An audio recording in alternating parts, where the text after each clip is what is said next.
Before I start this video, make sure to use my TCG Player affiliate link down below in the description. Also, if you do want to support the channel even further, consider becoming a patron. There are some great benefits including giveaways, early access to videos, and can be featured in gameplay videos in the future. For today's patron shoutout, I'd like to thank Tozavel for being a patron, my longest standing patron to the channel. Thank you so much again for your support, and with that out of the way, let's get into today's video.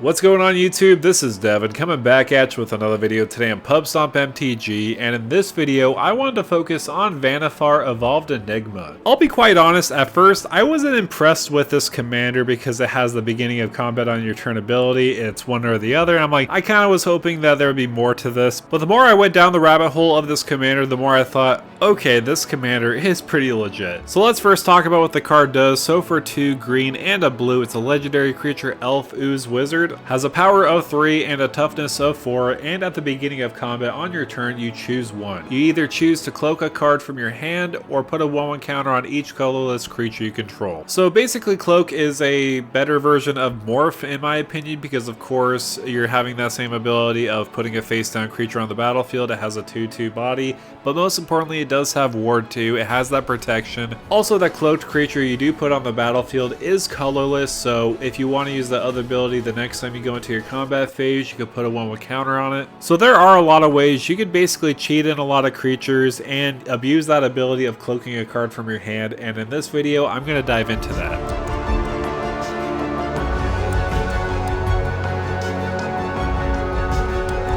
So first of all, I do want to talk about supporting the strategy. So the first card I did want to mention is Ugin's Mastery. I feel like this is a great card in the deck because it focuses on that manifest ability. But whenever you attack with a creature with total power 6 or greater, you may turn a face down creature you control face up. So all we really need to fill that requirement is swinging in with 3 2/2s, or if we put 1/1 counters on all our creatures that are colorless because of our commander, we could potentially swing in with 1 or maybe 2. Also, what's very nice about this ability is the fact that it's before you deal combat damage, so you could flip it up before you deal combat damage. Say for example you have a Ulamog, you could just swing in for that much damage total. Another card I did want to highlight is Omerthus Ghostfire Initiate. So you can pay X into this and it could enter the battlefield with 1/1 counters on it based off of how much you paid into X twice. Whenever you put 1 or more 1/1 counters on another colorless creature you control, you may put a 1/1 counter on Omerthus. So with all the face down creatures that we do have on the battlefield with our commander, we're going to be putting 1/1 counters on all of them, and when we do so, we'll put that much more counters on Omerthus. Also, when it does die, you manifest the number of cards on the top of your library equal to the number of counters on it. So this could potentially get really big, especially when we pile on counters to all our other colorless creatures. And we could potentially cheat in a lot of creatures too. Also, because a lot of the creatures are face down, they will be colorless creatures, so why not take advantage of that with Ugin the Spirit Dragon. Ugin can be especially devastating, especially for that -X ability. You exile each permanent with converted mana cost X or less, that's 1 or more colors, so basically almost everything on the board because a lot of people play colors besides mana rocks. With his +2, he does have a lightning bolt to any target. His -10 can be very devastating. You gain 7 life, draw 7 cards, and put 7 permanents from your hand onto the battlefield. So I feel like this can be very impactful because of course Simic doesn't really have a lot of great board wipes, so Ugin can be an excellent choice. Also, our commander's ability is a triggered ability. Why not take advantage of that by using cards like Strionic Resonator and Roaming Throne? Her trigger will appear twice when we use one of these abilities. We could either put 2 cloaked cards onto the battlefield, or put 2 1/1 counters on each target creature we control that are colorless, or do a mix and match. Another way we could copy our triggered ability of our commanders by using a card like Virtue of Knowledge. This has that adventure side where it copies target activated or triggered ability you control. You may choose new targets for the copy, but most importantly it does have a Panharmonicon on the enchantment side. So of course this is a very powerful card that we can take advantage of in this deck, especially with ETB triggers. And I will say, just a little side note, cloaked cards that turn face up will not have ETB triggers because they've been on the battlefield this whole time,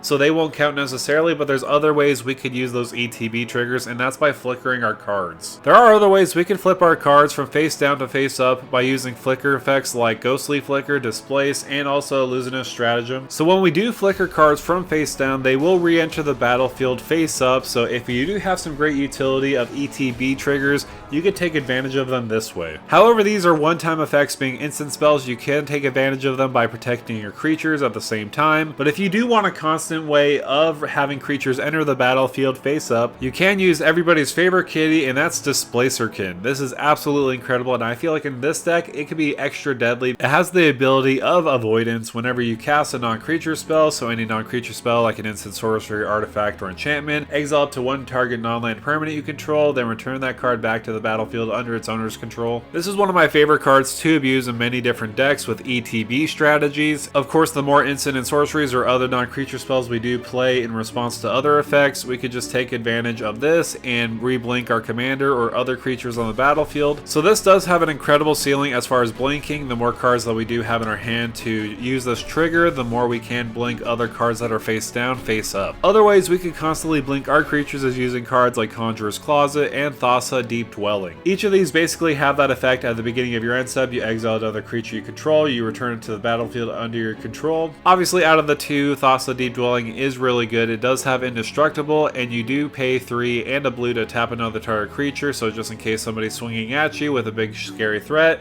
you can just pay that mana to tap it so that it doesn't attack you. So Displacerkin definitely has a bigger ceiling, but I would say these cards have a better floor. However, what kind of cards do we want to be cheating in? There's a lot of fun creatures that we can be choosing because, of course, with Disguise, they are face down. Your opponents really don't know what the card is underneath until you reveal it. So in many situations, you could swing in with that mysterious creature, and then in response, if nobody blocks it, you could flip it into the front-facing card, being like a Blightsteel Colossus, for example, and knock out an opponent potentially. And that's what's pretty interesting about the whole mechanic of Morph and also the Disguise mechanic, is the fact that you could really do a lot of different combat tricks. You could swing into somebody, or you could block into something and flip it over into a big giant scary threat. You could also add in some big scary threats like Ulamog and Kozilek having these abilities of Annihilator, which is pretty mean by the way, but they do have great attack triggers, potentially swinging the game in your favor. Another card I did think about was Ghalta Stampede Tyrant, because we do have those flicker effects. We could flicker that Disguise card on the battlefield into a Ghalta, reusing that ability of putting all creature cards from our hand onto the battlefield. And to be quite fair, you could really play any big dumb creature that you want to be cheating into play, so I feel like, again, pick and choose which one you want to pick. However, that's going to do it for me, guys. Thank you guys so much for coming by and watching this video on Vannifar. I feel like this can be a very powerful commander in the right type of situation. I feel like, again, it's leaning towards more of the colorless creatures. But let me know down below in the comments, what do you feel about Vannifar? Do you feel like this is a very powerful commander, or do you feel like you've seen other powerful commanders out of Murders at Karlov Manor that you'd rather enjoy? I feel like this could be potentially very powerful, cheating stuff into play, abusing their ETBs with flicker abilities, and etc. So for 4 mana with this ability at the beginning of combat on your turn, you choose one of these options. Can be pretty powerful in the right type of situation. So with all that said, make sure to like, share, and subscribe to the channel, and with that out of the way, thank you for stopping by.